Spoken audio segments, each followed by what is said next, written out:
我是个在垃圾堆里翻废铁的穷小子，却靠滴血认主，装备了武圣关羽的残魂。全城最贵的人王血晶要8000万，我连首付都付不起。妹妹的命只剩7天。就在我以为走投无路时，一块锈迹斑斑的刀刃碎片划破了我的手，一滴血落下去的瞬间，耳边响起万马千军的呐喊。神话屠戮系统绑定成功。当我用钢管砸碎第一个怨灵时，脑海里浮现一行字：能量+1，拖刀斩激活需10点。那一刻，我看向仓库深处，那些散发着暴力气息的废品笑了。救妹妹的药买不起，那就用鬼的命，一滴一滴换。此时我刚觉醒武魂，就被公司的管事老王3人给堵住了去路。小子，把你手里的东西给我交上来，这可是公司的财产，你想造反吗？陈凡没有说话，他只是弯下腰，在老王那几乎要喷出火的目光中，缓缓地将地上的碎片捡了起来，然后他站直了身体，上，给我打断他的腿。老王感觉有些不对劲，但贪婪已经烧毁了他的理智。那2个保安对视一眼，狞笑着举起电击棍，棍头发出的蓝色电弧滋滋作响，朝着陈凡猛扑过来。然而他们扑出的身影却在半空中诡异地凝固了，他们脸上的狞笑变成了极致的恐惧。在他们的感知里，眼前的少年消失了，取而代之的是一尊身高9尺、红脸长髯、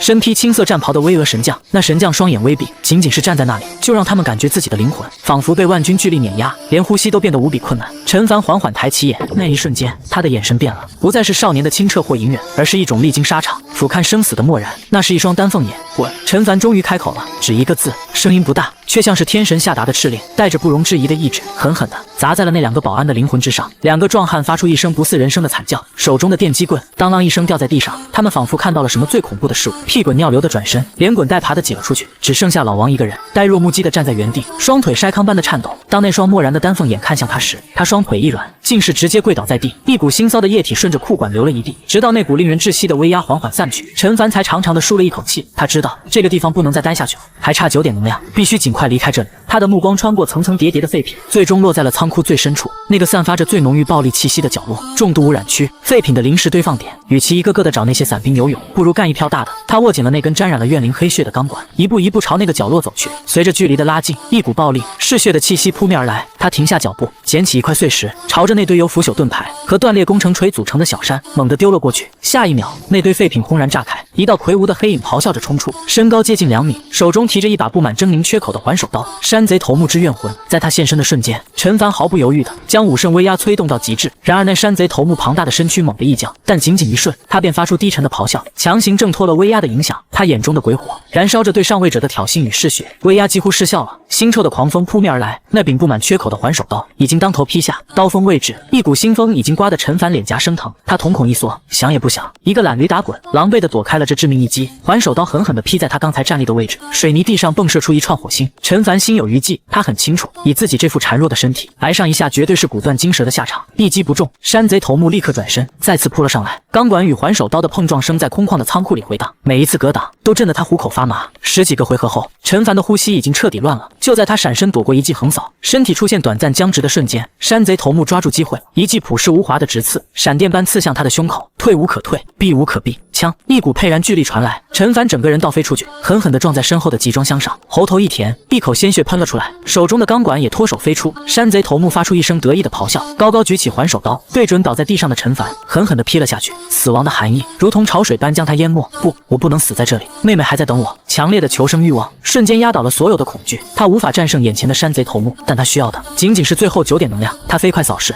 视线的余光瞥到了不远处一个堆放着破碎陶器的角落，一个无比疯狂、无比狠辣的念头在他心中一闪而过。他没有再去看那当头劈落的刀锋，而是用尽最后的力气，猛地扭动身体，将自己的左肩和肋部主动迎向了那致命的一击。与此同时，他的双脚在地面上狠狠一蹬，扑哧，环手刀狠狠地砍进了陈凡的左肩，深可见骨，剧痛如同电流般传遍全身。但借助这一劈的巨大冲击力，他的身体也像一个破麻袋般，朝着那个破碎陶器的角落倒飞了出去。砰！他重重地摔在那堆陶器碎片上，尖锐的碎片刺破了他的后背。他赌对了，一团淡薄的黑雾从一个瓦罐的阴影下尖笑着冲出，凝聚成型。饥饿的农夫之怨魂 X1， 溃散的弓箭手之怨魂 X2。他这一撞，竟同时惊动了3只低级怨灵，而另一边，一击未能毙命的山贼头目也已怒吼着再次冲来。前有饿狼，后有猛虎。陈凡的眼中闪过一丝骇人的金光，他看也不看身后扑来的山贼头目，忍着剧痛，从地上闪电般抄起一根1米多长的撬棍，对着眼前那3只刚刚凝聚成型的怨灵，用尽了全身最后残存的力气，疯狂地横扫过去。噗噗噗！击杀！饥饿的农夫之怨魂 X1， 获得能量点+1。击杀！溃散的弓箭手之怨魂 X2， 获得能量点+2。能量点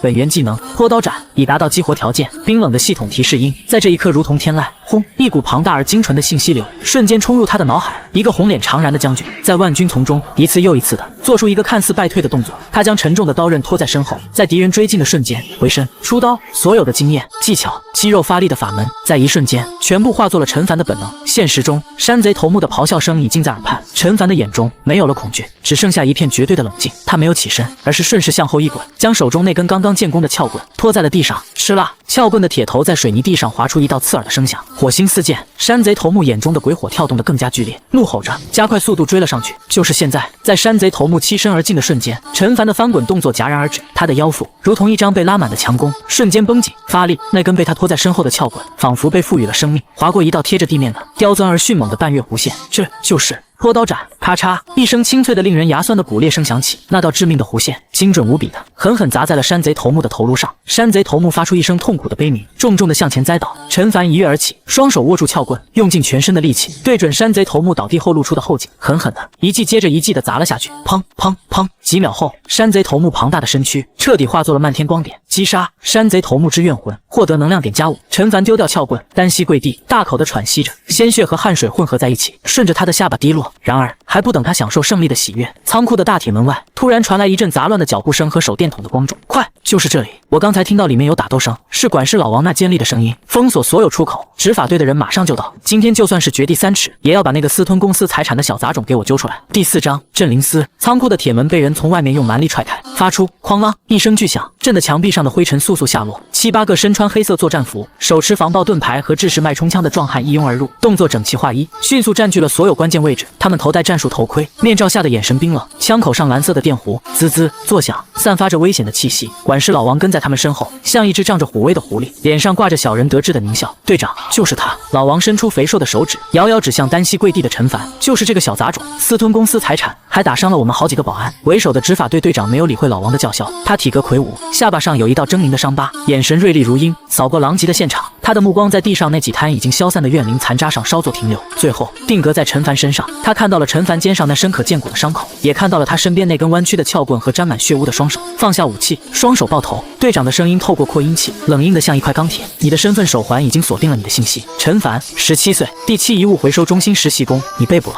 陈凡缓缓抬起头，胸口剧烈的起伏着，失血和剧痛让他的视线有些模糊，但他依然用尽全力挺直了腰背。他没有去看那些黑洞洞的枪口，而是将目光死死地盯在那个队长的脸上。那不是一个绝望少年该有的眼神。队长的眉头不自觉地皱了起来，他感觉自己看到的不是一个走投无路的实习工，而是一头在尸山血海中沉睡、刚刚被惊醒的猛虎。那眼神中的桀骜与威严，竟让他这个久经沙场的老兵都感到了一丝心悸。物证呢？陈凡沙哑地开口，声音不大，却清晰地传到每个人耳中。队长一愣，什么物证？你们说我私吞公司财产，证据呢？陈凡的目光扫过老王，你说我打伤保安，人证呢？老王被他看得心里发毛，却还是壮着胆子叫道，你少狡辩。那快，神话之种呢？快交出来！现在交出来，还能算你自首。神话之种。陈凡冷笑一声，缓缓摊开空无一物的双手。谁看见了？现场一片死寂。队长脸上的肌肉抽动了一下，他明白过来了，这小子是个硬骨头，没有直接的证据。按照流程，他们最多只能以破坏公司财物的罪名将他拘留。但管事老王在报告里明确提到了神话之种，那东西的价值足以让公司董事会都为之震动。今天无论如何都要把东西找出来。嗖！队长不再废话，冷冷地吐出一个字。2个执法队员立刻上前，手中的脉冲枪对准了陈凡。陈凡的身体紧绷到了极点，他知道一旦被他们控制住，藏在口袋里的刀刃碎片绝对保不住。那不仅是他救妹妹的唯一希望，更是他逆转命运的唯一筹码。就在这千钧一发之际，一个清冷的、略带一丝慵懒的女声从仓库门口传来。等等，声音不大，却像有一种奇特的魔力，让所有人的动作都为之一顿。众人循声望去，只见一个穿着白色连帽卫衣、浅蓝色牛仔裤和一双帆布鞋的女孩正斜靠在门框上。她看起来不过17、18岁，长发随意地扎成一个马尾，脸上未施粉黛，肌肤白得近乎透明。她嘴里叼着一根棒棒糖，眼神淡漠地扫视着全场，仿佛眼前这场剑拔弩张的对峙不过是一场无聊的闹剧。你是谁？执法队队长警惕地问道。这里是执法现场，无关人员立刻离开。女孩没有理他，而是将目光投向了陈凡。他上下打量了他一番，眼神在他肩上的伤口处停留了0.1秒，然后轻轻地啧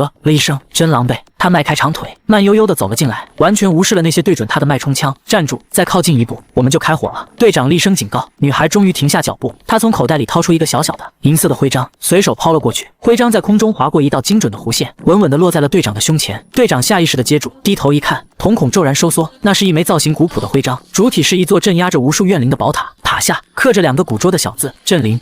镇灵司。队长的声音瞬间变了调，原本的强硬消失得无影无踪，取而代之的是一种发自内心的敬畏，甚至是恐惧。他立刻收起枪，对自己的手下打了个手势，所有枪口都在瞬间压了下去。他快步走到女孩面前，双手将徽章奉还，恭敬地低下了头。不知镇灵司的大人在此多有得罪，还请恕罪。被称作大人的女孩却连看都没看他一眼，她拿回徽章，塞回口袋，然后径直走到陈凡面前，蹲下身子，一股淡淡的像是雨后青草的香气飘入陈凡的鼻腔。一个刚刚完成血气归属的野生噬魂者，以及一枚品质不错的神话之种。女孩的声音很轻，却字字清晰。按照神陨时代特殊人才管理法案第3章第7条，她的优先管辖权现在归我。执法队队长额头上渗出了冷汗，连忙点头哈腰：是，我们这就撤离。站住！女孩叫住了他，指了指一旁已经吓傻了的管事老王。这个人涉嫌谎报案情，意图侵占他人，血气一物，带回去好好查查。明白。队长如蒙大赦，立刻挥手，2个队员像拎小鸡一样将瘫软在地的老王拖了出去。很快，仓库里又只剩下了2个人。陈凡警惕地看着眼前的女孩，忍着剧痛向后挪了挪。他不知道镇灵司是什么，但他知道这个女孩比刚才那队人马要危险100倍。别紧张。女孩似乎看穿了他的心思，从口袋里掏出一个小小的喷雾瓶，丢了过来。外伤药，我们司里的特供品，效果还行。陈凡没有接，女孩也不在意，自顾自地说道：你叫陈凡对吧？17岁，为了给你妹妹陈为筹集购买人王血晶的费用，才来回收中心打工。陈凡的心猛地一沉，不用那么惊讶。镇灵司想知道一件事，比你用手机上网查资料还简单。女孩站起身，绕着他走了一圈。你觉醒了，是哪位？陈凡咬着牙没有回答。让我猜猜。女孩歪着头，饶有兴致地打量着他，气息沉凝如山，锋锐如刀，充满了傲气和威严。而且你刚才看那个队长的眼神，丹凤眼，卧蚕眉，如果我没猜错，应该是汉寿亭侯关云长八。陈凡的瞳孔剧烈收缩，运气真好。女孩感叹了一句，然后话锋一转，不过光有运气可不够，你知不知道，你口袋里那枚神话之种足够让你被人活活打死10次，那又怎样？陈凡冷冷地回道，没有他，我妹妹一样会死。女孩定定地看了他几秒，突然笑了。她笑起来的时候，眼睛会弯成好看的月牙，嘴角的梨涡若隐隐现，有点意思。她伸出手，我叫沈月，给你2个选择。我当没见过你，你拿着这枚碎片，自己去黑市上想办法。我保证，不出3天，你的尸体就会出现在城市的某个下水道里。第2，跟我走。这枚神话之种归你，我还可以代表镇灵司给你一个参加星火杯新人大赛的保送名额。陈凡的心脏狂跳起来。为什么？他嘶哑地问道。你们镇灵司是慈善机构吗？当然不是。沈月脸上的笑容消失了，恢复了之前的淡漠。镇灵司只做投资，我们投资所有值得投资的人和物，而你，陈凡，你和你觉醒的武圣，恰好都在我们的投资列表上。他顿了顿，补充道：顺便一提，我也是噬魂者，不过和你这种刚入门的菜鸟可不一样。话音刚落，一支由纯粹光芒构成的晶莹剔透的银色箭矢悄无声息地出现在他指尖，箭头精准地对准了陈凡的眉心，一股截然不同的冰冷而精准的锁定感瞬间笼罩了陈凡。那感觉不像关羽那样大开大合威压四方，他更像月光下的猎人，在100步之外屏住呼吸，拉满了弓弦，你跑不掉。这是那支箭矢传递给陈凡的唯一信息。陈凡的后背瞬间被冷汗浸透，那只悬停在陈凡眉心前的光矢像一颗微缩的散发着死亡寒意的星辰，它的光芒映在陈凡的瞳孔里，也照亮了他苍白而倔强的脸。他能感觉到，只要对方一个念头，这支箭就能轻易地洞穿自己的头颅，将他所有的希望和不甘都钉死在这间肮脏的仓库里。时间仿佛在这一刻被拉长了。几秒后，陈凡紧绷的身体缓缓地放松了下来，他垂下眼帘，遮住了那份不屈的桀骜。我跟你走，他嘶哑地说道。这4个字几乎耗尽了他全身的力气。他知道这不是选择，而是唯一的生路。为了妹妹，他可以舍弃一切，包括所谓的尊严。沈月似乎早就料到了这个结果，他指尖微动，那只致命的光矢便无声地化作点点银色光斑，消散在空气中。他将那个小小的喷雾瓶抛到陈凡怀里，自己喷，别指望我帮你处理伤口。陈凡不再犹豫，抓起喷雾瓶，扯开自己左肩上已经和血肉粘连在一起的破烂衣物，对准那道深可见骨的伤口，狠狠地按了下去。滋，一股冰凉的带着薄荷味的蓝色凝胶喷涌而出，覆盖在伤口上。剧痛在瞬间被一种奇特的麻痹感所取代，他甚至能感觉到，在那层半透明的凝胶下，断裂的肌肉纤维和血管正在以肉眼可见的速度缓缓蠕动愈合。这是活性细胞修复凝胶，3号实验室的淘汰品。沈月言简意赅地解释道，仿佛在说一件微不足道的小事，能让你在10分钟内恢复行动能力。至于断掉的骨头，回去再处理。陈凡沉默地处理着伤口，心中却掀起了惊涛骇浪。这种只在传说中听过的军用级医疗物资，在他口中居然只是淘汰品。这个镇灵司到底是什么样的存在？10分钟后，陈凡已经能扶着墙壁勉强站立，除了左肩还有些僵硬外，流血已经完全止住。沈月看了一眼他手腕上的老旧终端，然后从自己的口袋里掏出一部通体漆黑、没有任何标识的手机，按了几下，不到5分钟，一辆没有任何牌照的黑色越野车如幽灵般悄无声息地滑到了仓库门口。车灯没有打开，引擎声微弱的几乎听不见。上车车内空间很大，座椅是某种不知名的合成纤维，冬暖夏凉。陈凡一坐进去，就闻到一股淡淡的消毒水味道。车子平稳的启动，迅速汇入城市的车流，像一滴墨水融入大海，再也无法分辨镇灵司到底是做什么的。陈凡终于忍不住问道：“维持秩序。”沈月目视前方，嘴里的棒棒糖换了个边。你知道，大寂静之后，无数传说遗物散落世间，有些遗物里残留着主人生前强烈的执念，形成了你们刚才遇到的那种怨灵；而有些则在机缘巧合下，与某些灵魂频率吻合的人类产生了共鸣，从而诞生了我们这种人——噬魂者。他顿了顿，侧头看了陈凡一眼。怨灵需要被净化，噬魂者需要被引导和监管，否则这个世界会比现在乱100倍。这就是镇灵司存在的意义。那我的关羽你怎么知道的？这是陈凡最关心的问题。很简单，沈月将吃完的棒棒糖棍丢进车载垃圾桶。每一个被唤醒的传说之灵都有独一无二的信息频率，就像每个人的指纹一样。关羽的频率是霸道、威严，还带着一丝孤高；而我的，他伸出白皙的手指，指尖再次凝聚出一只小小的光石，是精准、清冷，还有月光。古希腊神话，月亮与狩猎女神阿尔特弥斯。陈凡的心脏漏跳了一拍，原来不只是华夏的神话，所以噬魂者有很多，不多，但也不少。沈月收起光石，语气平淡：全世界范围内有名有姓的传说之灵就那么多，能与之共鸣的人更是凤毛麟角。大部分噬魂者穷其一生，也只是唤醒了一些2、3流的角色，比如你之前遇到的那个山贼头目。如果有人能唤醒他，那也算一个最底层的噬魂者。像你这样上来就直接血气了关圣帝君这种顶级存在的，几十年也未必能出一个。车子驶离了破败的工业区，进入了城市的中心地带。窗外是流光溢彩的全息广告和川流不息的磁悬浮车道。陈凡看着这一切，感觉自己像是做了一场荒诞的梦。半小时后，越野车驶入了一栋毫不起眼的灰色大楼的地下停车场。这里没有任何标识，只有荷枪实弹的警卫在巡逻。沈月带着他走进一部电梯，验证了指纹和虹膜后，电梯开始飞速下沉。叮，电梯门打开，眼前豁然开朗。这里不是什么科幻感十足的秘密基地，反而像一个巨大的图书馆和博物馆的结合体。一排排顶天立地的书架上陈列的不是书籍，而是一个个被特殊能量罩保护起来的传说遗物。空气中弥漫着一股古老羊皮纸和金属混合的味道。先给你做个共鸣深度和信息完整度的评级。沈月带着他穿过长长的走廊，来到一间空旷的房间。房间中央立着一面2米多高的巨大青铜镜，镜面光滑如水，却不反射任何影像，只有一片混沌的微光在其中流转。镜子下方是一个复杂的操作台，这是古史之剑。沈月指着铜镜，它可以大致检测出你和传说之灵的契合程度，以及你所唤醒的这个灵，它的信息有多完整。信息越完整，潜力越大，能施展出的能力也越多越强。大部分野生噬魂者的初始完整度都在5以下，就像一部只剩下几页序言的破书。沈月走到操作台前，按了几个按钮。我先给你做个示范。他站到铜镜前，镜面中的混沌微光开始流转，最终凝聚成一个模糊的、散发着皎洁荧光的女性身影。她手持长弓，背着剑带，身边仿佛有猎犬在奔跑，头顶一轮弯弯的弦月高悬。看到了吗？沈月的声音从一旁传来。阿尔特弥斯，信息完整度34，共鸣深度评级为 C 级，在镇灵司里算是一流水平了。他退了下来，示意陈凡站上去。陈凡深吸一口气，走到铜镜前，他能感觉到一股温和却又无孔不入的力量正在扫描着他的灵魂。镜面中混沌的微光剧烈的翻涌起来，一抹浓郁的仿佛鲜血浸染过的赤红色猛地在镜子中央炸开。紧接着，一个身高9尺、红脸长髯、身披青色战袍、手持长刀的巍峨身影缓缓在镜中凝聚成型。他双眼微闭，仅仅是站在那里，一股无法用言语形容的威压就仿佛要穿透镜面降临到这个房间里。沈月凑到操作台前，看着上面飞速跳动的数据，眼中闪过一丝惊讶。信息完整度2，不对，还在涨。3，怎么可能？一个初次觉醒的野生噬魂者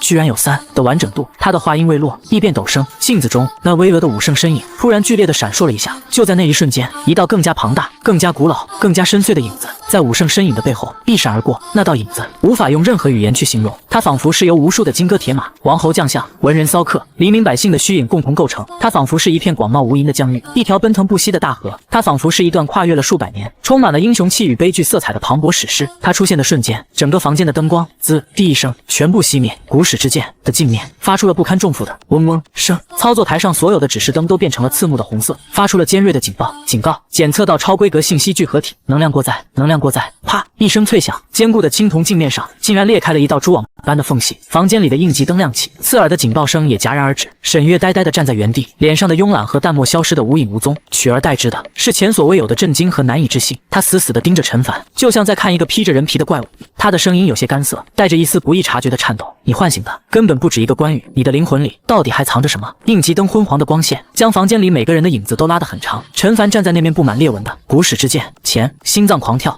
他不知道刚才发生了什么，但沈月那副见了鬼的表情，让他意识到事情可能超出了所有人的预料。他下意识地看向自己脑海中的神话图录，那本古朴的青铜图册依旧静静地悬浮着。第一页的武圣、关羽散发着微光，没有任何异常。我的灵魂里藏着什么？陈凡迎着沈月震撼的目光，重复着他的问题，声音干涩。沈月没有回答，他快步走到操作台前，看着上面已经黑屏的显示器和烧焦的线路，深深地吸了一口气，强迫自己冷静下来。没什么，他转身，脸上的震惊已经被刻意压制，恢复了之前的淡漠。可能是古史之剑的线路老化，出现了故障，我会找人来维修的。陈凡知道他在撒谎，那种足以让这台精密仪器都为之过载的磅礴气息，绝不是线路老化可以解释的。就在这时，沉重的合金门从外面被打开，一个穿着白大褂、头发花白、戴着金丝眼镜的老者，在一群研究员的簇拥下快步走了进来。小月，怎么回事？我监测到 B7实验室出现了剧烈的传说信息波动，能量指数甚至一度突破了安全阈值。老者一进来就直奔那面裂开的铜镜，眼中充满了心疼和不可思议。张教授，沈月对着老者微微点头，算是打了招呼。一点小意外，仪器出了点故障，我已经让系统上报了。被称作张教授的老者扶了扶眼镜，目光锐利地扫过沈月，最后落在了陈凡身上。他就是你这次带回来的新人？张教授的眼神像手术刀一样，似乎要将陈凡从里到外剖析一遍。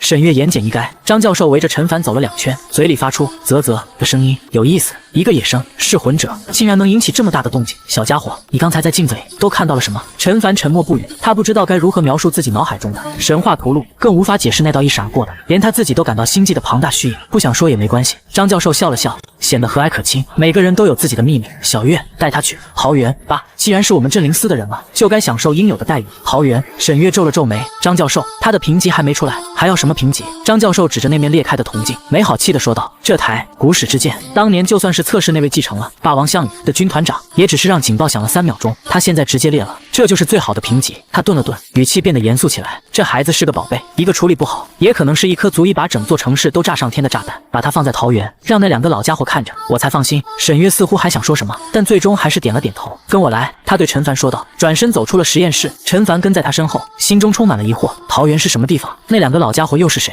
他们再次乘坐电梯，这次是向上。当电梯门打开时，一股清新的、混合着泥土和花草芬芳的空气扑面而来，眼前竟然是一片真正的桃林。头顶不是天空，而是模拟着蓝天白云的穹顶，温暖的阳光同样是模拟的，穿过桃树的枝叶，在地上洒下斑驳的光影。几只蝴蝶在花间飞舞，远处还有一条清澈的小溪潺潺流过。在这座钢铁丛林般的地下基地里，竟然藏着这样一片世外桃源。桃林的深处有一座古朴的木屋，屋前摆着一张石桌，2个须发皆白的老人正坐在石桌两旁，悠闲的对饮。一个老人身穿粗布麻衣，身材高大魁梧，肌肉虬结，即便坐着也像一头蛰伏的猛虎。另一个则穿着一身洗得发白的青色长衫，身形消瘦，正捏着一枚黑子，眉头紧锁，似乎在为棋局苦恼。刘爷爷，张爷爷。沈月走到近前，恭敬地喊道。那穿着粗布麻衣的高大老人抬起头，露出一张饱经风霜的脸。他看到沈月，咧嘴一笑，露出一口雪白的牙齿，声音洪亮如钟：是小月啊，怎么有空来我们这犄角旮旯？他的目光扫过沈月身后的陈凡，眼中闪过一丝好奇，这小子就是把张老头那宝贝镜子给弄裂的家伙。另一个穿着青衫的瘦削老人也在这时放下了手中的棋子，抬起头，他的目光很温和，像春风拂面，让人不自觉地放松下来。伤得不轻啊！他看着陈凡肩上的伤口，缓缓说道：年轻人火气太旺，不是好事。张教授让我带他来这里。沈月说道，说是让2位爷爷看着点，看着点。高大老人哈哈大笑，行啊，正好我这桃子快熟了，缺个帮忙摘桃子的小子，以后你就住这儿了。陈凡看着眼前这诡异的场景，一时间不知该如何反应。这2位是我们镇灵司的定海神针。沈月在陈凡耳边低声介绍道，穿麻衣的是张爷爷，他继承的是阉人张翼德，另一位是刘爷爷。沈月没有说刘爷爷继承的是谁，但陈凡的心却猛地一跳。刘关张，桃园。他看向那2位老人，又看了看这片桃林，一个近乎荒诞却又无比合理的猜测在他心中浮现。小家伙过来。那温和的刘爷爷对着陈凡招了招手，陈凡犹豫了一下，还是走了过去。刘爷爷拉起他的手，仔细地端详着，良久才叹了口气，你这孩子命里带煞，本该是颠沛流离、不得善终的命格，可偏偏又有一股说不清道不明的贵气护着你，奇哉怪也。他的手指在陈凡的掌心轻轻一点，一股温暖醇厚的气流顺着陈凡的经脉缓缓注入他的体内。这股气流不像关羽的力量那样霸道锋锐，也不像阿尔特弥斯那样清冷精准，它中正平和，却又充满了生生不息的韧性。陈凡肩上的伤口处传来一阵酥麻的痒意，原本已经愈合的伤口，在这一刻连最后一道疤痕都彻底消失了，皮肤光洁如新，仿佛从未受过伤。他脑海中的神话图录再次微微一震，受到未知传说信息影响，武圣、关羽。图录残缺度降低，当前残缺度95。图录正在解析该信息，解析失败，信息源过于庞大且驳杂，检测到同源信息核心人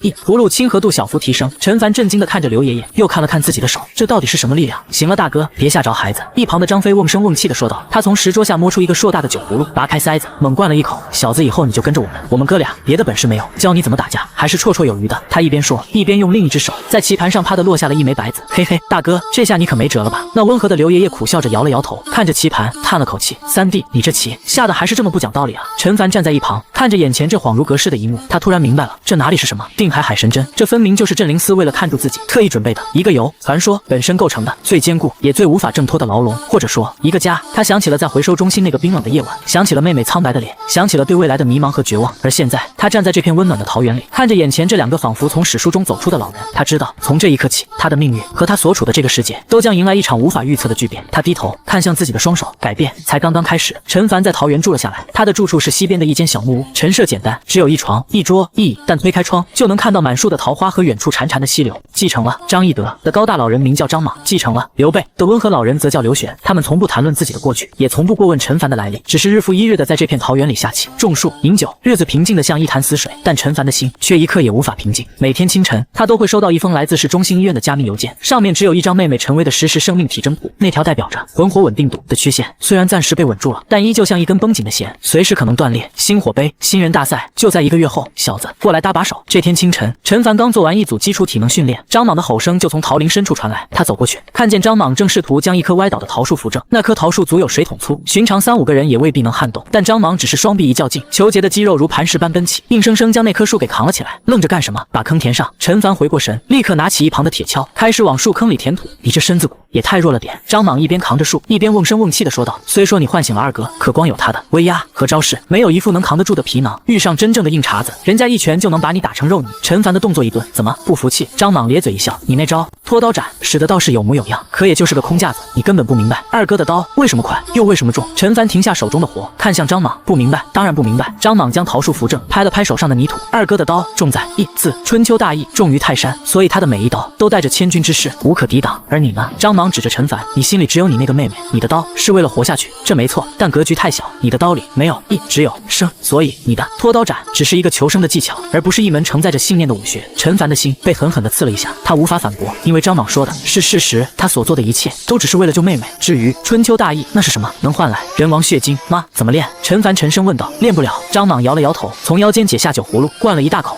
这种东西是刻在骨子里的，是读了半辈子春秋才悟出来的，你没那个底蕴，也等不了那么久。他看着陈凡眼中闪过的一丝失望，突然又笑了起来。不过虽然练不了但可以练勇。他走到不远处的一块巨石旁，那块巨石足有半人高，表面光滑。张莽伸出一根手指，在上面缓缓划过，坚硬的岩石在他指下如同豆腐一般，石屑簌簌落下。几秒后，一个苍劲有力的勇字出现在岩石上。2哥的刀是义绝，而我的矛是勇绝。张莽拍了拍那个勇字：“一夫当关，万夫莫开。一杆长矛在手，面前就算是千军万马，也敢冲杀一个来回。这就是勇。你的底子太薄，练不了2哥那种需要沉淀的功夫，但你可以学我的，把所有的信念、所有的执着都凝聚在一点上，然后把它刺出去。”张莽的眼神在这一刻变得无比锐利。你不是要救你妹妹吗？很好，从今天起，你就把眼前的一切都当成是挡在你和你妹妹之间的敌人，用你手里的武器把他们全部给我捅穿。从那天起，陈凡的生活彻底改变了，他不再只是单纯的做体能训练，每天他都要手持那根竹矛，对着桃树，对着岩石，对着溪流，一遍又一遍的做出最简单也最枯燥的动作，刺腰马合一。你是在用胳膊捅，不是在用身体刺。眼神，你的眼神要穿透你面前的目标，你的矛尖还没到，你的杀意就要先到，太慢了，你的敌人不会给你第2次出手的机会。张莽的咆哮声几乎每天都在桃园里回荡，陈凡的身上添了一道又一道的伤痕，有时候是练的脱力，被竹子反弹回来抽伤的，有时候是张莽为了让他记住发力的感觉，直接用手指在他身上戳出来的，但他都咬着牙，一声不吭地承受了下来。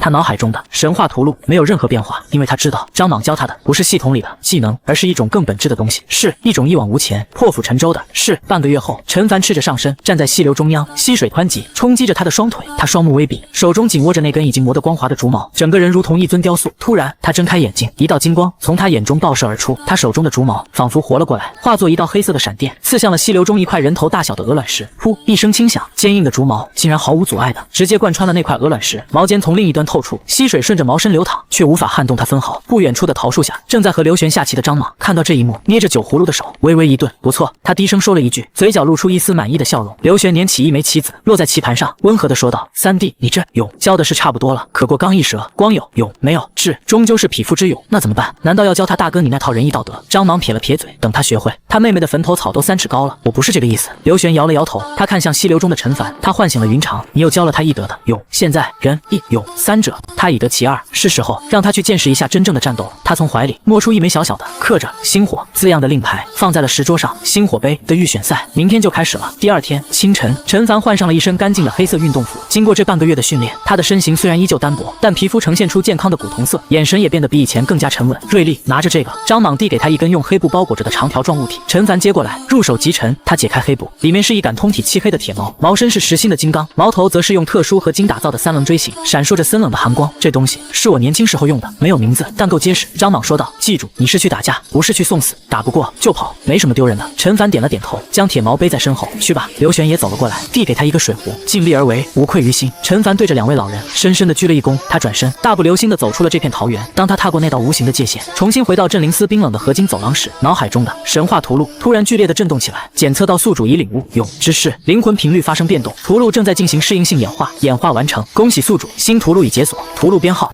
002，人物阉人张飞，残缺度99，解锁锚点传承张莽，锚点类型传承锚点，状态可装备，神话简介身长8尺，抱头环眼，燕汉虎须，声若巨雷，势如奔马，信息流模糊，无法完全读取。技能列表灰色，代表为激活，当阳断鹤，激活所需能量10点，被动天赋，装备后自动生效，丈八蛇矛。初级，当你使用长柄武器时，攻击范围、攻击速度、穿透力小幅提升。陈凡的脚步猛地一顿，他回过头看向那扇已经关闭的通往桃园的合金门，眼中充满了复杂的情绪。张莽教他如何将所有信念凝聚于一点，化为无坚不摧的勇。刘玄则用那醇厚的力量，潜移默化地稳固着他的心性。他们传授的是一种精神，一种信念，而他自己的神话图录则将这种无形的、抽象的精神转化为了有形的、可以被量化的力量。这半个月的苦修，他得到的远不只是一身搏杀的技巧，更是一份足以撬动传说的沉甸甸的馈赠。他可以同时拥有这些英雄的力量。星火杯新人大赛的预选赛场设在城市东郊的一座废弃钢铁工厂里，这里曾是旧时代的工业心脏，如今只剩下锈迹斑斑的钢铁骨架和高耸入云的烟囱，像一座座沉默的墓碑，诉说着逝去的辉煌。镇灵司将这里简单改造后，就成了噬魂者们解决私人恩怨、磨练技艺的非官方决斗场。陈凡背着那杆用黑布包裹的铁矛，穿过破败的厂区大门时，立刻感受到了数十道不加掩饰的目光。这些目光里有好奇，有审视，但更多的是一种野兽般的评估猎物实力的探究。他看到了形形色色的人，一个穿着紧身皮衣、身材火爆的女人，正擦拭着手中的2把短柄手斧，斧刃上闪烁着危险的寒光。一个脸色苍白的青年靠在墙角，食指修长，指甲却漆黑如墨，仿佛淬了剧毒。还有一个光头壮汉，赤着上身，古铜色的皮肤上纹着一头下山猛虎，仅仅是站在那里，就散发着一股凶悍的气息。他们都是噬魂者，是这座城市里站在食物链另一端的掠食者，也是他接下来要一一战胜的对手。陈凡没有理会那些目光，径直走到场地中央的登记处，一个戴着眼镜，看起来像个文员的工作人员，头也不抬地递给他一个电子手环，姓名、继承的传说之灵以及你的参赛编号。陈凡，参赛编号镇灵司特10001号。陈凡报出了沈月提前告知他的信息，并没有提及自己继承的是谁。工作人员的手指在键盘上敲击的动作猛地一顿，他抬起头，透过厚厚的镜片，惊讶地看了陈凡一眼，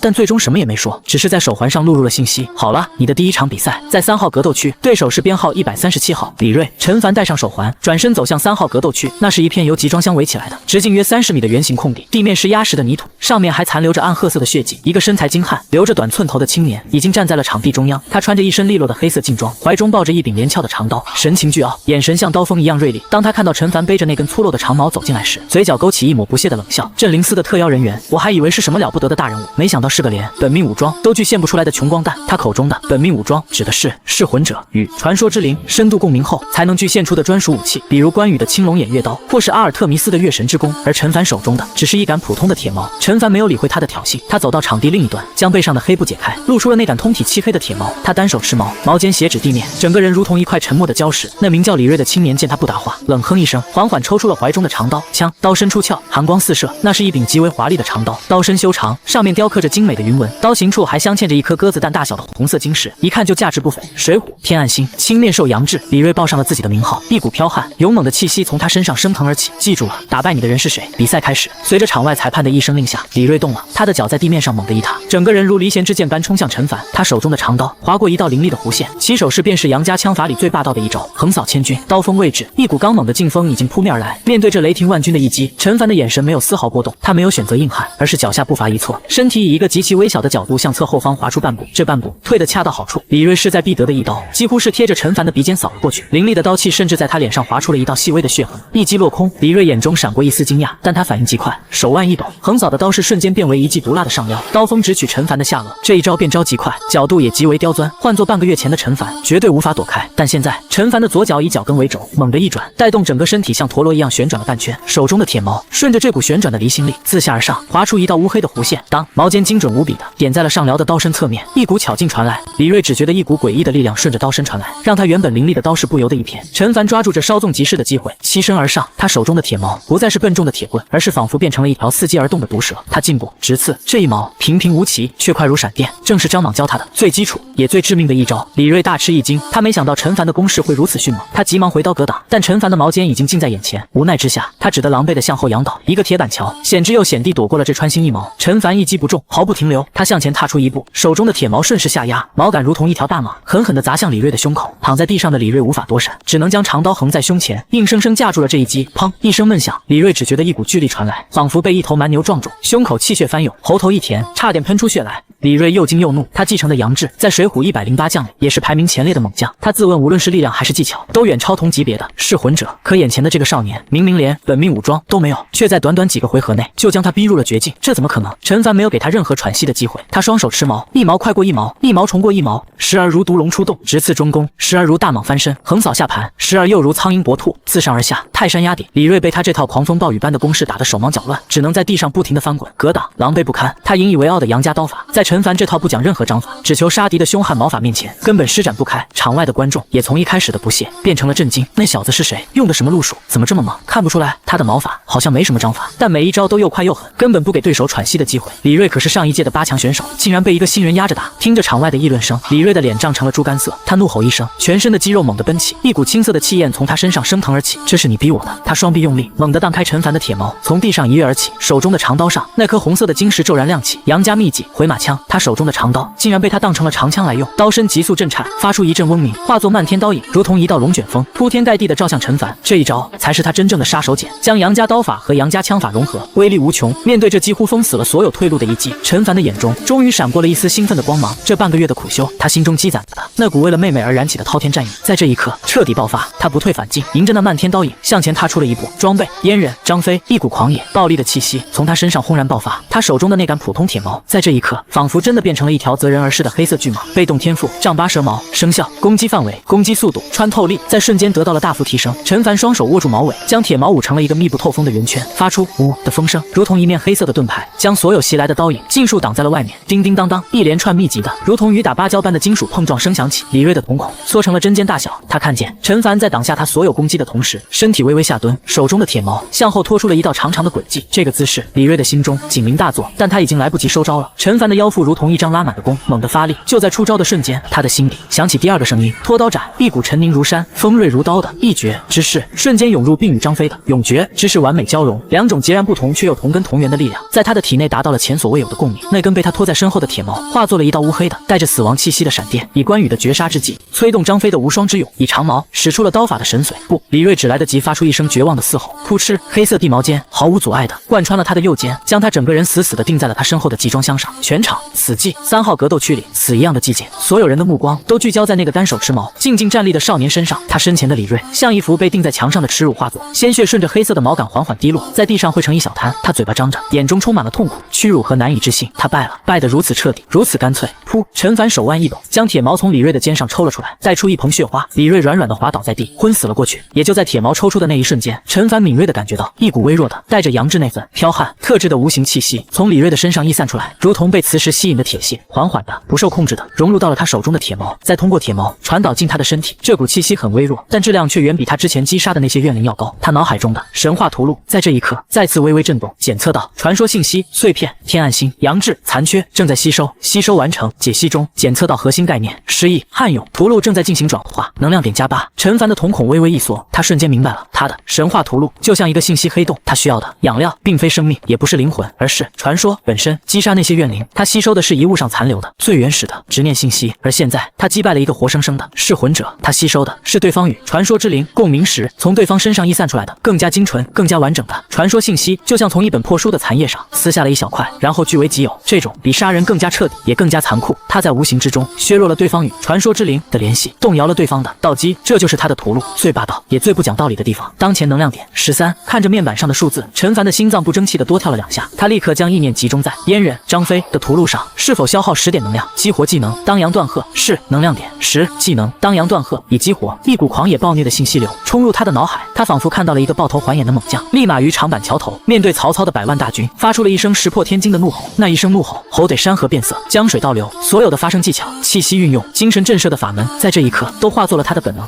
做完这一切，陈凡才抬起头，目光平静地扫过场外那些因为震惊而呆若木鸡的观众，他没有丝毫的得意，只是将铁矛重新用黑布包好，扛在肩上，转身走出了格斗区。医护人员匆匆忙忙地冲进去，将昏迷的李锐抬上了担架。从这一刻起，镇灵司特邀001号这个名字在所有参赛者的心里画上了一个大大的血红色的问号。接下来的小组赛印证了所有人的猜测，陈凡就像一台不知疲倦的收割机，只凭着武圣威压和那股一往无前的勇士就足以碾压大部分对手。他的名字也成了所有参赛者抽签时最不愿意见到的噩梦。当第6场那个闻着下山猛虎继承了打虎将李忠的壮汉在看到自己的对手时，001号时脸色变了数遍，最终对着裁判色声认输后，陈凡的凶名彻底传遍了整个赛场。他以全胜战绩毫无悬念地拿下了 D 组的小组第1，但他没有立刻离开，他知道真正的考验才刚刚开始。按照星火杯的规则，小组赛结束后是更加残酷的擂台挑战赛，4个小组的第1名将分别成为 B、C 第4座擂台的擂主，接受其他所有晋级选手的轮番挑战。这是一个筛选王与将的过程，只有真正的强者才能在无休止的车轮战中战到最后，进入决赛圈。赛场中央的全息屏幕上，4个擂主的名字和他们的传说之灵被公之于众。A 组擂主孙宇继承传说之灵天伤星行者武松， B 组擂主赵江流继承传说之灵混江龙李俊， C 组擂主林雅继承传说之灵小李广花荣， D 组擂主陈凡继承传说之灵未知镇灵司特邀。当4个擂主的名字出现时，全场的气氛瞬间被点燃。陈凡的目光落在了 A 组擂主的名字上，孙宇，那个穿着一身白色西装、面容俊美的近乎妖异的青年，他正站在 A 组的擂台上，脸上带着一丝玩味的笑容，遥遥地看着陈凡，甚至还做了一个割喉的挑衅手势。挑战赛很快开始 ，B 组和 C 组的擂台立刻陷入了苦战。继承了李俊的赵江流，一手水战功夫使得出神入化，在陆地上也颇为不凡；而 C 组的林雅则是个英姿飒爽的女孩，她继承的花荣剑术通神，每一个挑战者都在踏上擂台的10秒内被她用光石组成的剑雨逼退。A 组的擂台前更是人头攒动，孙宇继承的行者武松名气实在太大，无数想要一战成名或者想试探他深浅的挑战者，如过江之鲫般涌上擂台，但无一例外都在3招之内被他那2柄雪亮的戒刀轻松解决。他甚至连武松成名的玉环步都未曾使用，只凭一手快如闪电的刀法，就让所有挑战者饮恨当场，彰显着绝对的统治力。而陈凡所在的 D 组擂台前却门可罗雀，他之前那几场霸道绝伦的胜利，以及重创李锐的凶悍手段，已经成功震慑了绝大部分心怀侥幸的挑战者。他成了4位擂主里唯一一个无人问津的。陈凡乐得清闲，他盘膝坐在擂台中央，将铁矛横于膝上，闭目养神，默默恢复着之前消耗的体力和精神。他就像一座孤岛，任凭周围风浪滔天，我自岿然不动。1个小时后，挑战时间结束，再也无人敢挑战 A、B、C、D 4个擂台的擂主。按照规则，若擂主无人挑战，则由擂主之间进行抽签，捉对厮杀，决出最终的2位胜者，进入明日的决赛。所有人的呼吸都在这一刻屏住了。工作人员将代表着4位擂主的电子名牌放入了中央的抽签系统中，全息屏幕上4个名字开始飞速滚动跳跃。陈凡缓缓睁开眼睛，站起身，握紧了手中的铁矛。他能感觉到一道充满恶意的有如实质的目光正从为组擂台的方向死死地锁定着自己。屏幕上的名字滚动得越来越慢，终于在全场数千道目光的注视下，跳动的名字停了下来。2个巨大的名字定格在屏幕中央，散发着金色的光芒。A 组擂主孙宇 vs。D 组擂主陈凡，轰！整个钢铁工厂在沉寂了1秒后，爆发出山呼海啸般的欢呼和呐喊。最强的黑马对上了最强的夺冠热门，这才是他们最想看到的王与王的对决。陈凡的眼神穿过数十米的距离，与孙宇那充满了残忍和兴奋的目光在空中狠狠地撞在了一起。他知道一场真正的生死之战无可避免。中央格斗区是整个废弃工厂的核心，巨大的钢铁穹顶之下，灯火通明，将地面上每一道干涸的血迹都照得清晰可见。4周的看台上人声鼎沸，这不再是小组赛那种小打小闹，这是决定谁能踏入决赛的生死之战。孙宇脱下了那身纤尘不染的白色西装，露出里面黑色的紧身作战服。他活动着手腕，发出咔咔的脆响，眼神中的戏谑已经消失，取而代之的是猎手看待猎物时的专注与残忍。高台之上，那个被称为智多星的吴庸依旧静静地站着，神情淡漠，仿佛一切尽在掌握。陈凡将肩上的黑布解下，露出那杆通体漆黑的铁矛。他没有去看孙宇，也没有理会周围山呼海啸般的呐喊，他只是用手掌缓缓的、仔细的擦拭着冰冷的毛身。这半个月来，这杆矛就是他身体的延伸，是他唯一的伙伴。双方准备，裁判的声音在场中回荡。孙宇双手一震，2柄冰雪亮的戒刀出现在手中，他将双刀交叉在胸前，对着陈凡露出了一个嗜血的笑容。陈凡也缓缓抬起头，单手持矛，矛尖斜指地面。比赛开始，话音落下的瞬间，孙宇动了，他没有像之前的对手那样猛冲上来，而是脚踩一套奇异的步伐，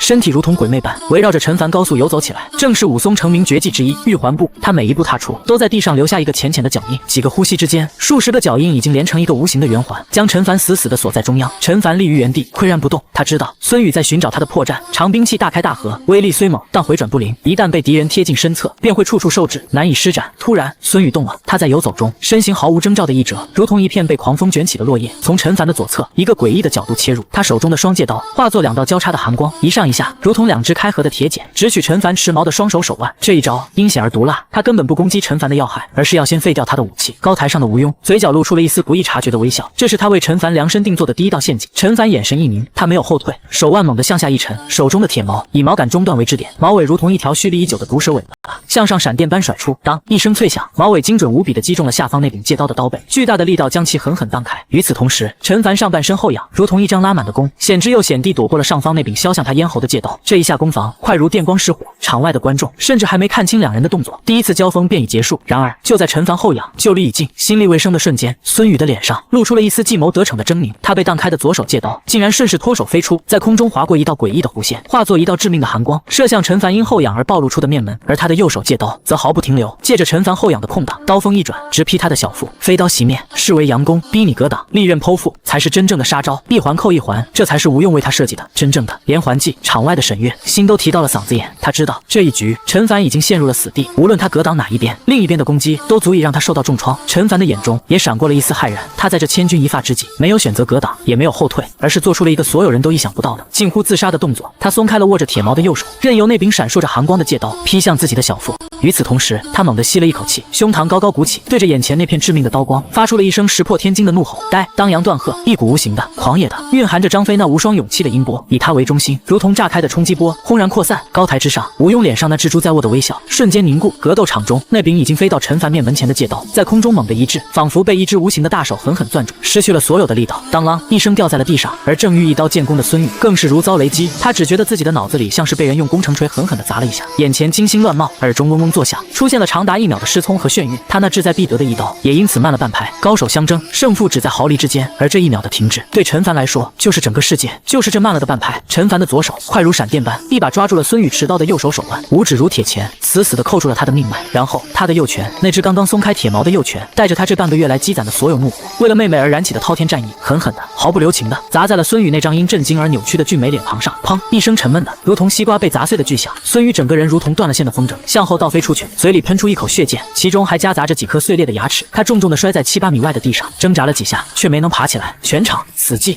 若真可闻，所有人都被这惊天逆转给震傻了。谁也没想到，上一秒还稳操胜券、计谋得逞的孙玉，下一秒竟然会以如此狼狈的方式被人一拳轰飞。那一声怒吼到底是什么？高台上的吴庸脸色第一次变得无比阴沉，他算到了一切，算到了陈凡的矛法，算到了他的反应，甚至算到了他的力量，但他唯独没有算到陈凡的身上竟然还藏着这种不讲任何道理的、近乎言出法随的诡异能力。这不是武技，这更像是某种规则层面的碾压。陈凡站在原地，胸口剧烈的起伏着，当阳断喝，抽空了他大半的体力和精神。但他看着倒在地上的孙玉，心中没有丝毫的放松。他知道战斗还没有结束。果然，几秒后，孙宇用手中的戒刀支撑着地面，摇摇晃晃的重新站了起来。他的半边脸已经高高肿起，嘴角还挂着血丝，模样狼狈不堪。但他眼中的震惊和痛苦正在迅速褪去，取而代之的是一种更加疯狂、更加暴虐的凶光。很好，很好，他声音嘶哑地说道，仿佛地狱里的恶鬼在嘶吼。是第一个能让我流血的人。他突然松开手中的戒刀，任由其掉落在地，然后他从怀里摸出了一个巴掌大小的用兽皮包裹着的酒葫芦。他拔开塞子，仰头将葫芦里的烈酒一饮而尽。咕咚咕咚，一股浓烈的酒气瞬间弥漫开来。当他喝完最后一口酒，将酒葫芦狠狠地摔在地上时，他整个人的气质再次发生了翻天覆地的变化。他身上的肌肉以肉眼可见的速度膨胀了一圈，皮肤泛起不正常的潮红。他眼神迷离，脚步虚浮，身体摇摇晃晃，仿佛随时都会醉倒。但陈凡的心却沉到了谷底，因为他从孙宇的身上感受到了一股比之前更加危险、更加不可预测的，如同醉酒猛虎般的滔天凶威。武松，醉打蒋门神。场外的沈月失声惊呼，这才是行者武松真正的最强的形态。咔嚓，兽皮酒葫芦在合金擂台上碎裂，清脆的像一声丧钟，浓烈的酒气如同一头无形的凶兽，张开大口，瞬间吞没了整个擂台。孙宇站在那片酒气弥漫的中心，身体开始发生肉眼可见的异变，他的皮肤泛起一层病态的潮红，仿佛皮下有岩浆在流动，原本精悍的肌肉以一种违反常理的方式再次膨胀，青筋如小蛇般在皮肤下游走。裘杰，他摇摇晃晃，双眼半开半合，瞳孔失去了焦点，脚步虚浮地画着圈，似乎下一秒就会醉倒在地。但陈凡非但没有感到丝毫轻松，反而全身的每一个细胞都在发出最尖锐的警报，危险，极度危险！这已经不是一个人，而是一头披着人皮的醉了酒的猛虎。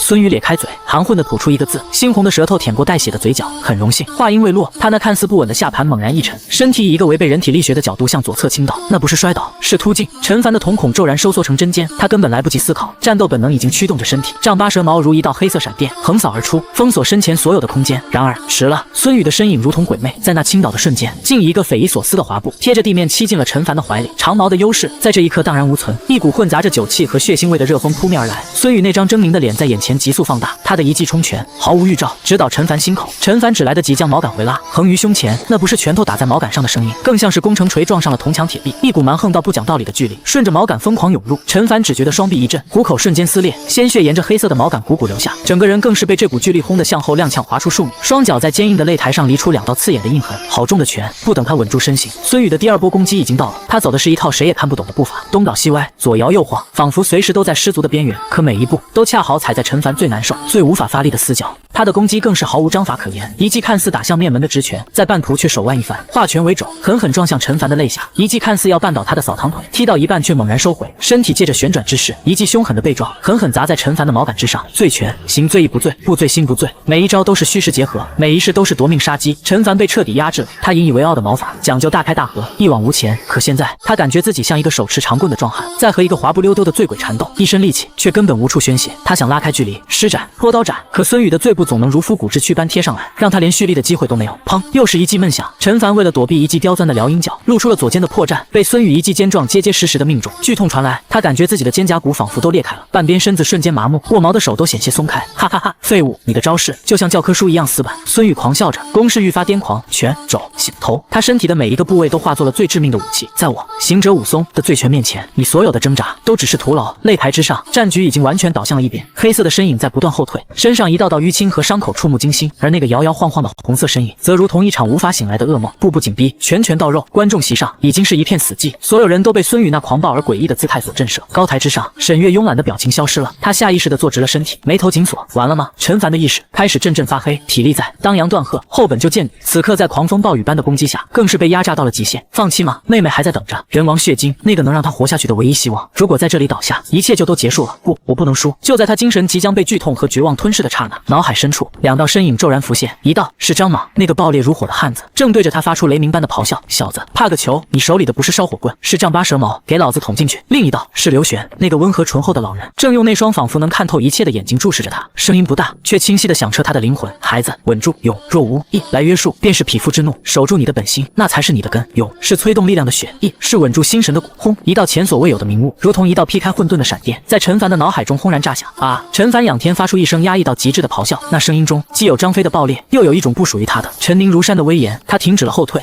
在孙宇又一记凶狠的摆拳即将命中他面门时，他没有再躲，而是猛地将双脚死死钉在地面上。擂台的合金地面竟被他踩出了2个浅浅的凹陷。他原本因力竭而急促的呼吸，在这一刻变得悠长而深沉，如同老僧入定。那是武圣的沉稳。他身上因伤痛而颤抖的肌肉，在这一刻被一股蛮横狂暴的力量重新灌满，每一寸筋骨都在发出兴奋的嘶吼。那是燕人的悍勇，关羽的义为骨，张飞的勇为血。在这一瞬间，2股截然不同的传说之力在他的意志下被糅合在了一起。装神弄鬼，给我死！孙宇感受到了这股惊变，但他已经被狂暴的战意彻底冲昏了头脑。他狞笑一声，将全身的力量都汇聚于双拳之上，化作一式醉虎掏心，要将陈凡的心脏彻底挖出来。面对这必杀的一击，陈凡却出奇的冷静了下来。他无视了那漫天拳影，无视了那致命的威胁，他眼中只剩下孙宇的胸膛，那个唯一的终点。他缓缓地将手中的丈八蛇矛向前一刺，这一次返璞归真，没有华丽的招式，没有精妙的变化，只是最基础最简单的一记直刺，但这一次却蕴含了2种截然相相反，又完美融合的意境。他有着关公过五关斩六将的决绝与沉凝，稳如山岳；他又有着张飞当杨桥头一声吼的霸道与悍勇，势如奔雷，矛尖撕裂空气，发出了尖锐的龙吟。在所有人惊骇的目光中，那看似平平无奇的一矛，仿佛拥有自己的意志，无视了孙宇所有的格挡与闪避，以一种不讲任何道理的姿态，精准地刺向他。时间仿佛在这一刻被拉长，孙宇脸上的癫狂凝固了，他眼中的醉意褪去了，取而代之的是无尽的震惊与难以置信。他想不明白自己的拳头为何慢了，他想不明白这一矛为何躲不开。扑哧，那是矛尖洞穿血肉的声音，清晰而残酷。丈八蛇矛从孙宇的胸口灌入，从他的后心透出，带出一捧滚烫而腥甜的鲜血。这不可能！孙宇喃喃自语，全身的力量如同被戳破的气球，瞬间泄了个一干二净。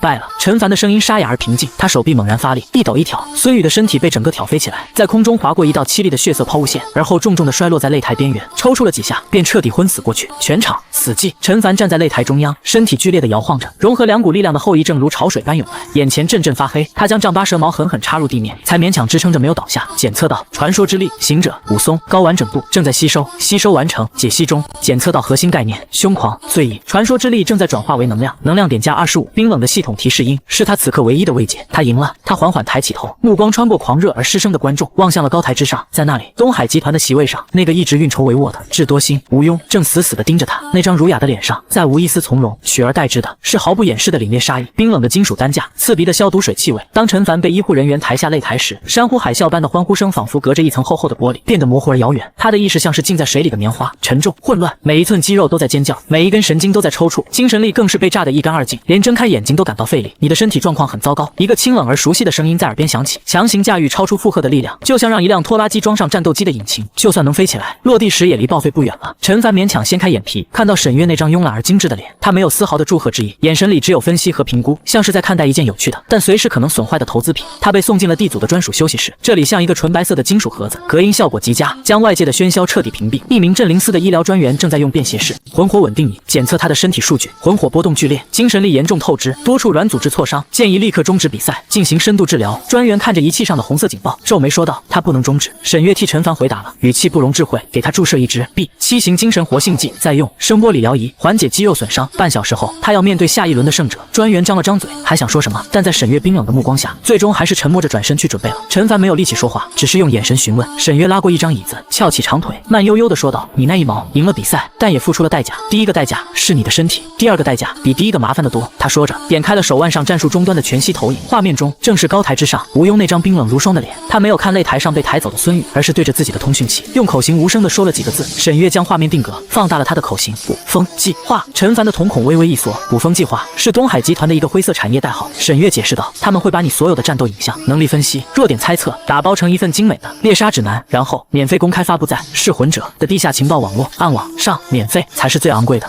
他们不要钱，他们要的是所有人的贪婪，他们要让所有想踩着你这匹黑马扬名立万的猎狗都变成他们的刀，在接下来的比赛里把你活活耗死撕碎。”沈月关掉投影，看着陈凡：“从现在起，你不再是神秘黑马，你是一块被挂在钩子上的流着血的肉。你所有的底牌，甚至刚才那融合两种力量的惊艳一矛，都已经被摆在了所有对手的解剖台上。”休息室的墙壁上，巨大的屏幕亮起，开始转播下一场比赛。B 组擂主混江龙、李俊对战 C 组擂主小李广、花荣，这是谁与公的对决。继承了李俊的赵江流是一个身材壮硕的青年人，气息沉稳如海。比赛一开始，他便双手虚按，一股无形的力量以他为中心扩散开来。擂台的地面上竟然凭空浮现出一层薄薄的水汽，迅速凝聚成一片肉眼可见的水域。在这片水域中，赵江流如鱼得水，身形变得滑溜而迅捷。他脚踏水波，卷起一道道水龙卷，攻守兼备，将整个擂台化作了他的主场。而他的对手 C 组的擂主林雅，则是一个英姿飒爽的少女。她手持一张古朴的长弓，身形飘逸，不断在擂台边缘游走，躲避着水龙卷的侵袭。她不轻易开弓，但每一次搭箭都让赵江流如芒在背。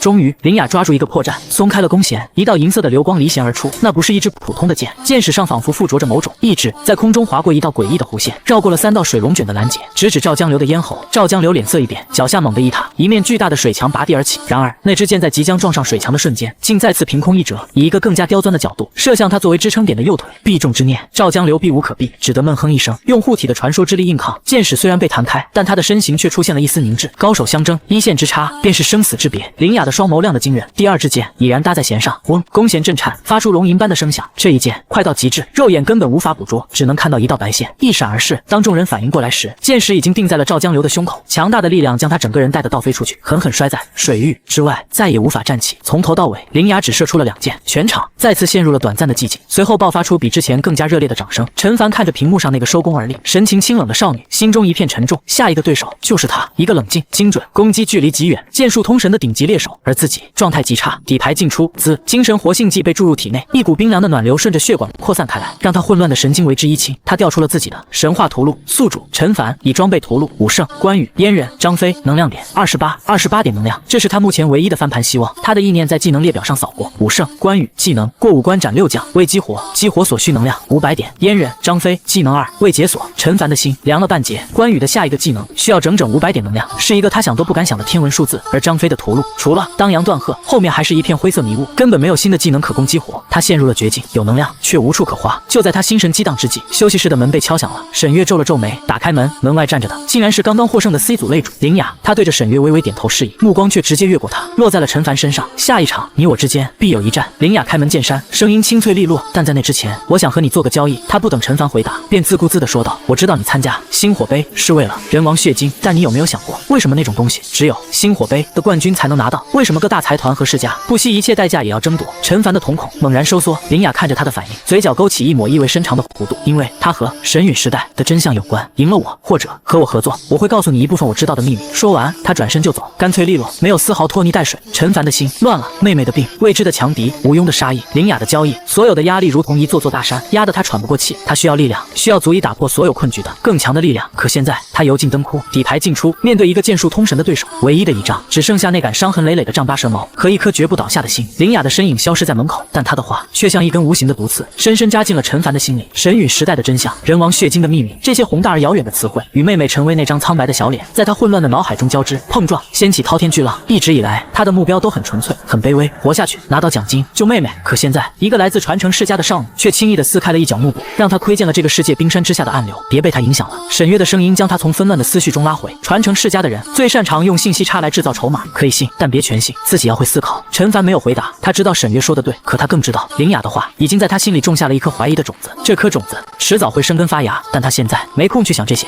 7型精神活性剂的效果正在缓缓褪去，被强行压制的疲惫和痛楚，如同决堤的洪水，加倍反噬而来。他的身体像是一颗被榨干了所有水分的枯木，连抬起一根手指都感到无比艰难。而半小时后，他就要用这副残破的身躯去面对一个剑术通神、正值巅峰的顶级猎手。怎么打？用拖刀斩。林雅的身法飘忽，绝不会给他近身蓄力的机会。用当阳断鹤，音波攻击范围有限，对一个在100步之外就能取人性命的弓箭手来说，无异于隔靴搔痒。再用一次一与勇的融合，他的精神力和身体根本无法再承受一次那样的负荷，所有的底牌都已经失效，这是一个死局。还有15分钟。沈月看了一眼时间，语气平淡，听不出任何情绪。陈凡缓缓闭上眼，将全部的意识沉入脑海中的神话屠戮，这是他最后的希望，最后的救命稻草。宿主陈凡已装备屠戮，武圣、关羽、燕人、张飞，能量点28点能量，一个不上不下的数字，静静地躺在那里，仿佛在嘲笑着他的无能为力。他再一次徒劳地扫过那2个灰色的技能图标，过5关斩6将，激活所需能量500点。张飞技能2未解锁，绝望如同冰冷的海水缓缓淹没了他的口鼻。真的没有办法了吗？就在他心神即将失手的刹那，他的目光无意中扫过武圣、关羽屠戮的左上角，那里有一行他从未在意过的小字：屠戮编号001，人物武圣、关羽，残缺度99，残缺度99。一个疯狂的念头如同黑暗中划过的一道闪电，骤然照亮了他的脑海。一直以来，他都将能量点视为激活技能的钥匙，可如果能量点的作用不止于此呢？这神话屠戮本身就是他最大的依仗，而构成这屠戮的正是一尊尊残缺的传说之灵。那么能量点这种掠夺而来的传说之力，是否可以用来修补屠戮本身的残缺？这是一个没有任何根据的猜想，一场彻头彻尾的豪赌。赌输了，他将耗尽最后的能量，以最虚弱的状态迎接一场必败的战斗；但赌赢了，他或许能为自己撬开一条生路。时间在1分1秒的流逝，医疗专员已经拔掉了他身上的理疗一线路，示意他准备登场。陈凡猛地睁开双眼，眼底闪过一丝决绝的疯狂。他没有退路，系统！他在心中咆哮，将能量点注入武圣关羽的屠戮，给我修补他。神话屠戮似乎从未接收过这样的指令，沉寂了足足2秒。就在陈凡的心沉到谷底时，一行全新的、从未出现过的金色文字缓缓浮现在他眼前。检测到宿主主动请求，正在解析指令。指令确认：修补传说之灵，是否消耗能量点？修补屠戮，武圣、关羽，每10点能量可降低1，残缺度成了。陈凡的心脏狂跳起来，是消耗20点，立刻修补。他毫不犹豫地下达了指令，能量点20，正在修补屠戮。随后，一股温暖而浩瀚的力量瞬间从屠戮中反哺而出，流遍他的四肢百骸。那不是体力的恢复，也不是精神力的增长，而是一种更加本源、更加核心的补完。如果说之前的武圣威压只是一件披在他身上的无形的气势外衣，那么此刻这件外衣正在与他的血肉、他的灵魂发生真正的融合。屠戮，武圣关羽，修补完成，残缺度降低至97。被动天赋，武圣威压，初级获得补完，发生强化。新天赋等级，武圣威压，中级，武圣威压，中级，被动效果强化。化，威压不再局限于精神层面，将形成实质性的立场。立场之内，所有敌对目标的移动、攻击速度将受到压制，感知将被扭曲。宿主在立场之内，自身韧性与稳定性大幅提升。陈凡猛地从理疗床上站了起来，他依旧疲惫，身上的伤口依旧在隐隐作痛，但在他站起来的那一刻，整个休息室的空气仿佛都凝滞了一瞬。正在收拾器械的医疗专员手一抖，裴阳明险些掉在地上，他只觉得一股无形的压力当头照下，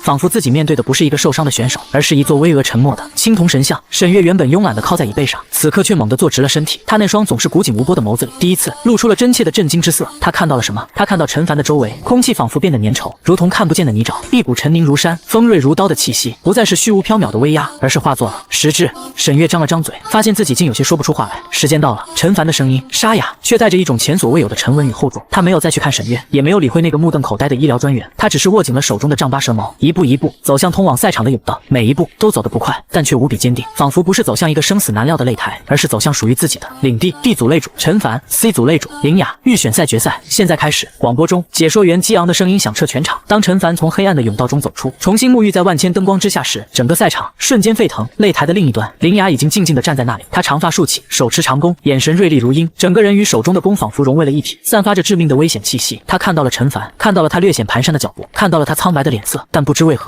他的心底却警铃大作。他感觉眼前的这个男人和半小时前不一样了。陈凡踏上了擂台，就在他双脚落地的瞬间，一股无形的、肉眼不可见的波纹以他为中心，悄然扩散开来。擂台之上，原本因灯光而浮动的微尘，仿佛被一只无形的大手抚过，骤然下沉，空气似乎变得沉重了数倍。林雅瞳孔骤缩，她握着弓的手第一次感到了一丝沉重，仿佛她拉的不再是弓弦，而是一座山的重量。当裁判宣布比赛开始的瞬间，林雅动了，她没有丝毫的试探，整个人如同一张被拉满的弓，绷紧到了极致，脚下步伐轻点，身体如一抹青烟，瞬间向后滑出10数米，与陈凡拉开了弓箭手最舒服的攻击距离。几乎在同一时刻，他搭箭、开弓、松弦，整个动作行云流水，一气呵成，快到肉眼只能捕捉到一连串的残影。咻，一道银色的流光裹挟着撕裂空气的尖啸离弦而出，那不是一支普通的箭，箭矢之上附着着小李广、花荣那臂中的信念，他仿佛拥有自己的生命，锁定了陈凡的心脏。面对这足以洞穿钢板的夺命剑，陈凡却做出了一个让全场哗然的举动。他没有躲，不是不想，而是不能。他那透支的身体根本跟不上这一剑的速度，他只是将丈八蛇矛的末端重重地顿在地上，双脚如老树盘根，死死定在原地，整个人摆出了一个最纯粹的防御姿态。武圣威压，终极发动。就在那只银色箭矢冲入陈凡身前10米范围的刹那，异变陡升，箭矢的速度骤然一滞，他仿佛从稀薄的空气一头扎进了粘稠的泥沼之中，剑身上附着的那股锋锐之气被一股沉凝如山的无形力量疯狂地碾压消磨，原本笔直的轨迹竟出现了极其细微的偏移。林雅那鹰隼般锐利的瞳孔猛然收缩，这是什么？当陈凡看准时机，手中长矛如毒龙触动，精准无比地隔开了那只被削弱的箭矢，火星四溅，箭矢被磕飞，无力地插在远处的地面上，兀自嗡嗡作响，挡住了。陈凡心中一定，但脸上毫无波澜，他清楚这只是开始。擂台之下，观众席一片哗然，怎么回事？我眼花了吗？林雅的剑居然变慢了，不是变慢，是被什么东西影响了。你看那个陈凡，他根本没动。领域，这是领域类的能力。天啊，这种稀有能力竟然会出现在一个新人身上。高台之上，吴庸的眼神愈发冰冷，而沈月则露出了饶有兴致的表情，嘴角微微上扬，有点意思。擂台之上，林雅在短暂的震惊后迅速冷静下来，她不愧是传承世家亲力培养的天才，立刻明白了自己面对的是怎样的对手，一个移动缓慢但防御力惊人的堡垒。常规的攻击对他无效，那么林雅深吸一口气，再次拉开了弓弦。这一次，她的气势截然不同。嗡嗡嗡，弓弦连续3次急速震颤，3支银色的箭矢成品自行，几乎在同一瞬间离弦而出。连珠箭，这3支箭不再追求极致的速度，而是灌注了更加磅礴的传说之力。第一箭直指陈凡面门，是大力沉；第二箭轨迹飘忽，绕向陈凡的左肋，角度刁钻；第三箭竟是高高抛起，化作一道弧线，从天而降，直取他的头顶。上中下3路被瞬间封死，这已经不是单纯的箭术，而是战术。他要用这3箭逼迫陈凡移动，打破他那不动如山的防御姿态。陈凡的脸色终于变了，他能感觉到自己的武圣威压立场，在这3支蕴含着恐怖力量的箭矢面前被撕开了3道口子，他必须动。